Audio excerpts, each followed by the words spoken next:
You will allow me do a right of reply because it's obvious you came for me today, my very good minister friend. You know, Rufai, after hang on a minute. I'm still talking. Hang on Allow a minute. me to finish. After you went to report me to, you can finish. But after you reported me to President Tinubu, you are on here with me again today. But it's fine. I will respond to you, Minister. Go ahead.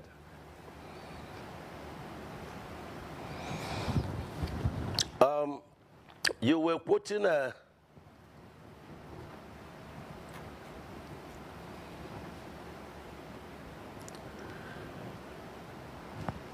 But am I on? Go ahead, Minister. We can hear you. Go ahead. We can hear you. Okay.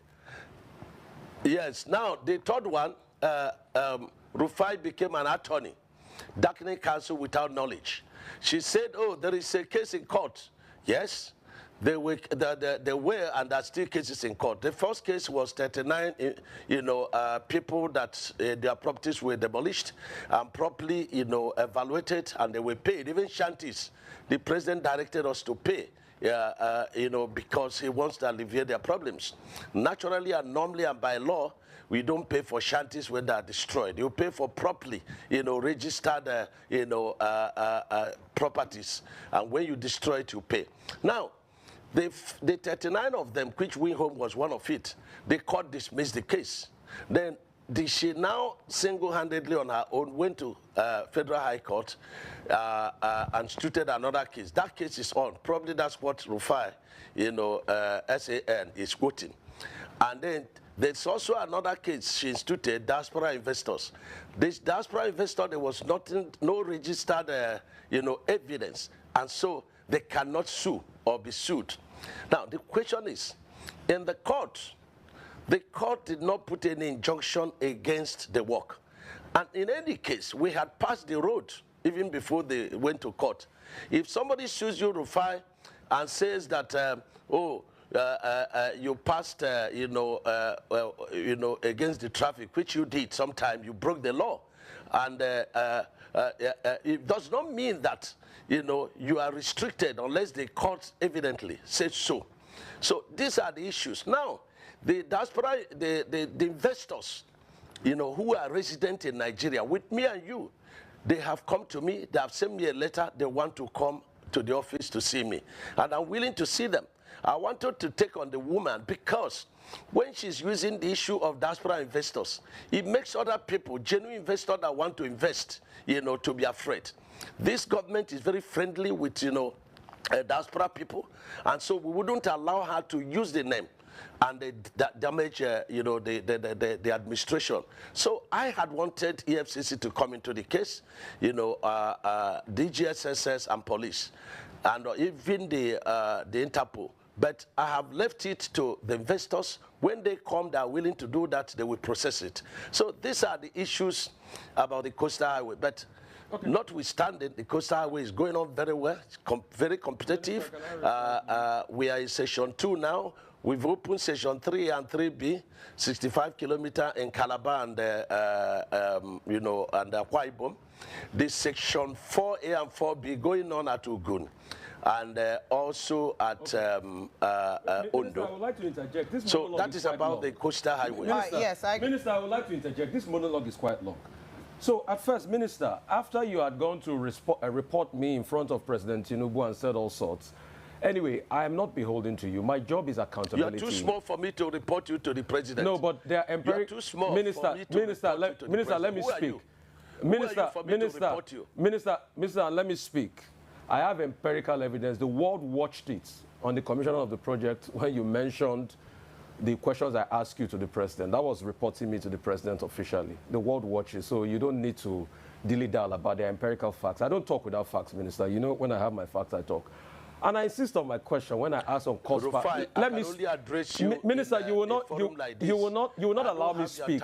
The problem is you will not allow me speak. You spoke for over 20 minutes, over 10 minutes. Because you don't know what you are speaking. But let me speak. Let me speak. You will not. What your profession is. You will not allow me speak.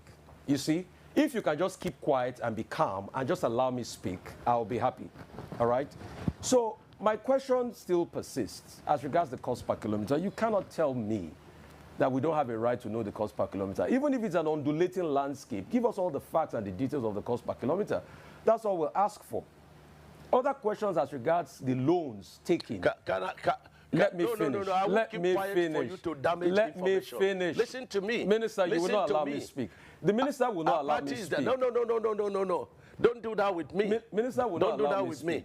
I was in your studio. Minister will not allow when me the first section was on, and I ran the figures. And what you're asking us is 750 kilometers of coastal highway. We should tell you cost per kilometer. So you multiply by 750. That's nonsensical. No, so tell me the cost per kilometer. There's nothing too hard for you to tell me that figure. You've not still told me that figure, so I was right on that point. The second point... Because you don't understand anything. The second point I'm trying to make is You don't understand anything. I'm a professor in this field. Okay. You don't understand anything. What university gave you professorship in this field? You cannot ask me to tell you a cost. What university gave you professorship in engineering? I didn't know you were Professor Umahi, Minister. I didn't know. So... Please, I'm professor in practice. In practice. I'm professor in practice. Okay. I understand engineering very well. So secondly, and you have no knowledge of what you're asking. If you will let me... You have no knowledge. If you will let me ask questions. You keep quiet. Okay. And then stop, okay. you know... Minister, it's all right. Keep dignifying yourself and let the world see you for who you are. If you allow me speak, the other 100 kilometers that you said they've added to it, we would like to know the cost per kilometer of that one. And the Winsome Homes, the case is in court. Now, I would like to know the cost per kilometer for that one. I would like to also know the over 700 billion first tranche of loan you guys got for this project. Has the money been spent? How was the money deployed? I would also like to know. I would also like to know the terms of that loan. All right? How many years? What's the payback period? What's the payback moratorium of that loan? And for the Winsome Homes, isn't it interesting that as somebody that's been a governor in the state, you know the law, a case is in court, and then you're coming to talk about the details of the cases in court.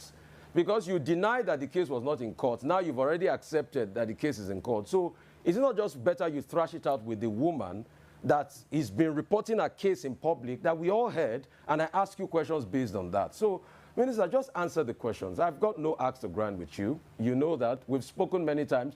In fact, when your people call to book, I booked them, and I said you should come on air. So please just tell us those information. It's very important, Minister.